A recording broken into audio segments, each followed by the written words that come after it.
another point that we wanted to talk was this. See, one thing what I noticed, since you are associated with the BJP, and we saw that you were active since 2014 in Telangana. Wanted to know what is Mission 2024? I mean, how does it look like as per you? Since you've been active in the social media also.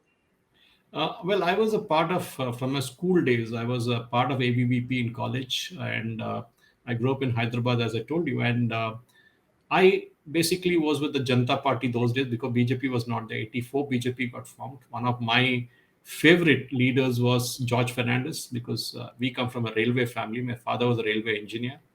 And naturally, we were all in awe of George Fernandez because I think he was a true mass leader, no parallels, totally uncorruptible in spite of all that effort that Sonia Gandhi did in that Kargil so-called coffin scam, which turned out to be fake later on. Now, in 2014, just to bring back the present context, I of course worked in Janata Party, ABVP, and then when BJP was formed as a part of it. But once I got into my regular job, I didn't have time for politics. But in 2014, I went to Varanasi. Actually, after finishing the campaign in Telangana, which the elections voting was over, we had about 15 days still to campaign in Uttar Pradesh. So the Sangh asked me if I could go there, and I said yes, I will go there. I'd be more than happy to go and help out. So I was one of the hundreds of volunteers who landed up at the BJP campaign headquarters in Varanasi, and we were assigned particular booths. I was assigned to two booths headed by a gentleman, a doctor, medical doctor called Dr. Kushwa. So my job was on the social media to tell people that look, this is how the campaign is being done, door to door, the Parchi system or the Sangh that works very well, the booth management of BJP, which is awesome. I think that's what separates BJP from other parties. Maybe the only other party which has the cadre-based thing is the Communist and the BJP. These two parties are people who come work quietly and go. But in Kerala today, even communists try to pay their cadres to stay in business. But BJP still has those RSS karyakartas, so I'm sevaks who come do their work quietly and go off home. Now, to 2014, we had to sell a dream of bringing back Abki Baar Modi Sarkar. I even had that tagline behind my car, and people used to often mock me for it, saying that, "Come on, yeah, guys, you might say all this, but in the end of the day, Modi is not going to become the prime minister." But all of us had that dream, and even when I was in campaigning in Varanasi, even Arvind Kejriwal came and said, "Oh, I have already won the election here. It's only a question of majority." All of us knew in our hearts that Modi ji is going to be the prime minister, and that moment on 24th of August, when it actually happened, was a big moment for us. That India has seen a revolution in the last 8 years. And I'm not speaking from a political angle because of a BJP. I'm prepared to debate on facts. And if you know me very well, Jerome, I often on Twitter or on other social media handles, I have 54,000 followers on Facebook. I'm very aggressive on Twitter. I answer every question to people. And what we need to understand is how Modi ji has revolutionized the entire Indian ecosystem, right from rural India to the modern startups. He has motivated everyone to start thinking differently. To a 5 trillion economy, which we may take a bit to get there, but we are the fifth largest economy today. In terms of PPP mode, in terms of power purchasing parity, we are actually the third biggest economy in the world. But leave all that, we have a huge population which is still in poverty. And there are many historical reasons for it. One of the population is the biggest bane that we have today. Our education system is totally flawed, where we produce more graduates who don't get jobs, but we don't have plumbers and electricians today to get. You call a plumber or electrician, he'll say, "I don't have time." Or even if he comes and kind of charges you the earth, the moon, and the sun for changing a tap. And that is where I often say, when I was speaking, I often speak to my US colleagues when I was working in a hospital chain. And I used to tell them, why is US uncompetitive? Why is US not is losing away all the manufacturing to China? Because with that, the cost of hiring a plumber is more than the cost of the tap. And that is the day the country becomes uncompetitive. And that's happening in India too today. But I mean, leave alone all that, the Pradhan Mantri Kaushal Yojana, for example, empowering youngsters to take up jobs. People mocked at Modi ji when he said that selling pakodas is also a business. I'm telling you, pakoda guy makes more money than you and me and a lot of guys put together. Okay, Absolutely. that system, that economy, we never realized how much money they were making till the QR code came in and you have Paytm and Google Pay. Now all their bank accounts are getting tracked because their money is going to the bank. The bank is informing the income tax department. There's a guy near my house who used to sell idlis and dosas for last 20 years, never paid a single paisa tax. Now he's paying 5 lakhs every month as tax because he's gotten to the bracket because of the QR codes, the GSTs, and other things that are coming in. So let us look at the entire ecosystem as such. It is basically teaching a man how to fish. And that's what I would say. When you say 2024, what is that Modi ji going to go with a report card? He's saying here are my 65 schemes, starting with Jan Dhan Yojana. So other day there was Mallikarjun Kharge, who hails from a home state, who asked this question. Modi ji said he will provide 2 crore jobs every year. I said till I think last month, 34 crore people took mudra loans, totaling to something like 19 lakh crores.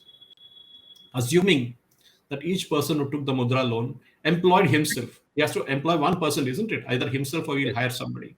So it can be a small shop, it can be a lathe machine, it can be a welding shop, anything. Whatever loan he had taken for or she had taken for. 34 crore people actually have got employed. Okay, self-employment. Modi ji didn't say that I'm going to give you a government job. He said I'll enable jobs.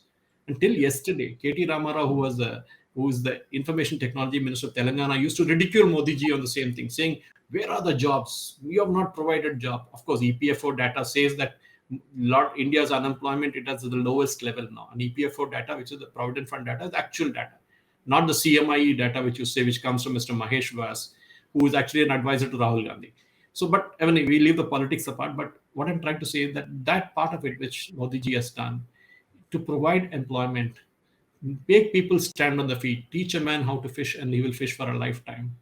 Not to give him a fish so that he'll come back for more. That is the logic behind it all. Empowering rural women, which is very important here. Lijat Papat's story was a story of entrepreneur woman who came long before Modi ji or Congress were there, who built up an entire business ecosystem. Today is one of the biggest businesses in the Papat style. But look at that. There are Amul, the examples of how Dr. Varghese Kurian built up the entire cooperative movement through Amul. Modi ji is doing exactly that. He is empowering women with the Jan Dhan Yojana. All the direct benefit transfers are now going directly into the bank account. Remember the famous statement of Rajiv Gandhi at one time that if for every 1 rupee that Delhi sends, finally when it reaches the beneficiary, it is just 15 paisa. 85 paisa used to get eaten away in the corruption system, the old system. And this is not that you or me have told, this is the Prime Minister of the country, that point in time, Rajiv Gandhi.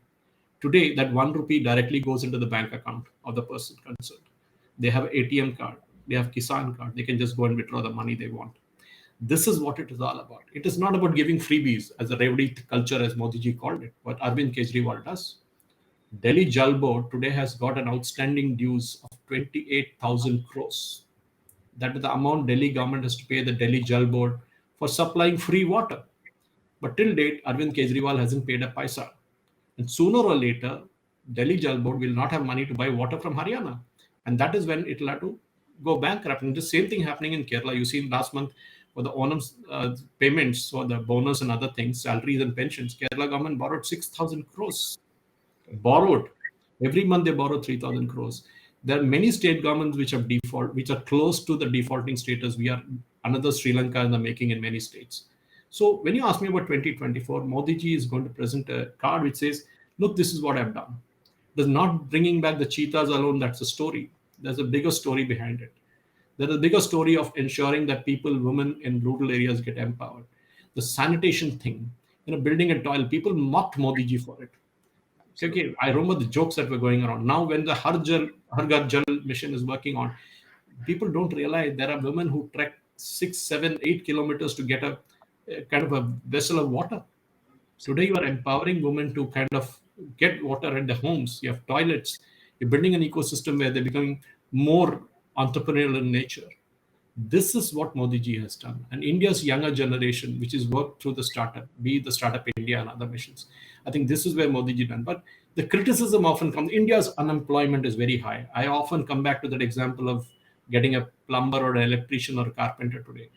Our definition of a job is a government job because that is where you don't have to work, you'll still get your salary. But even within the private sector, I would still urge, look at US or look at Europe, in US especially, there are very few youngsters who go into the college status. Most of them do their diplomas and get into some job. But in India, the lure for a degree or a postgraduate degree, and after that, what? God only knows what they'll do after that. Then they will end up in a clerical job after doing all that, which is the most ridiculous thing. I think we need to get into more trade-oriented business. India has a huge, huge demand Okay, today we have people going to the Gulf even now to do underwater welding. Now, how many Indian institutes teach that? Wonderful. Yeah. Very few. But there is business there. But we need to ensure that we become, as much as the Kerala nurses are today the biggest advertisers or biggest ambassadors for Indian talent abroad, we need to discover new streams because our population, young population, is 65% of India's population is below the age of 35, as Mr. Modi ji says. And it is that population which has to get employed. So all that cry about Rahul Gandhi saying India is unemployed. We saw a photograph of him with a lot of girls in Kerala yesterday holding posters saying we want jobs. And sooner or later, people pointed out all the people around him are all actually employed. They're all Facebook profiles say they're working somewhere. It is just for the photo opportunity that you do these kind of stuff. And I would ask Rahul Gandhi, what has his government done, his Congress government's done for the last 6 decades? Because they would have ruled at least 6 decades of the 75 years that India had from independence. What did they do? Of course, I'm not trying to finger point here, but I think employment is all about self-employment. Forget government jobs. Government India today spends almost about 70 rupees of every 100 rupees it earns on paying salaries and pension and interest. I was reading about Kerala yesterday. It is 85%. 85% of Kerala's earnings go into paying pension, salaries, and interest on loans taken. Forget the what do you call the actual money borrowed. Okay, you're only paying the interest. The principal is not being paid back. So my point is very simple: is Modi ji, when he goes into 2024, he has an advantage. One is a divided opposition, which everybody wants to be the prime minister. Other day, I had released a video on that on my channel where I give my weekly pieces, or even sometimes on an alternate day nationalist stuff. You can watch it. Actually, it's a good channel. It's a very nationalist channel called Nationalist Hub. And there in the English part of it, I actually spoke about the contenders that Modi ji has to contend with, from KCR to Mamta Banerjee to Stalin to Nitish Kumar to Arvind Kejriwal to Sharad Pawar, everybody wants to be the prime minister. The problem is none of them agree as to who should be the prime minister. And They all that's want to be themselves.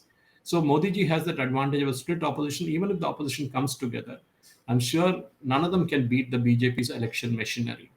The only thing they can do is what they did with the communal politics, which is basically in places like UP, places like Kerala, and other places in sometimes in Maharashtra a bit.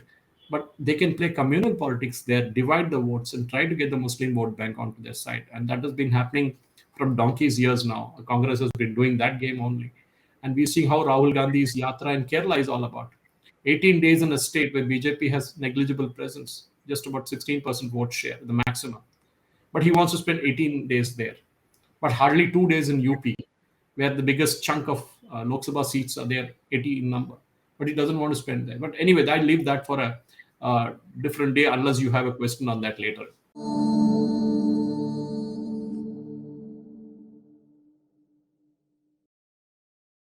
Please remember to subscribe to us and switch on the notifications for this channel.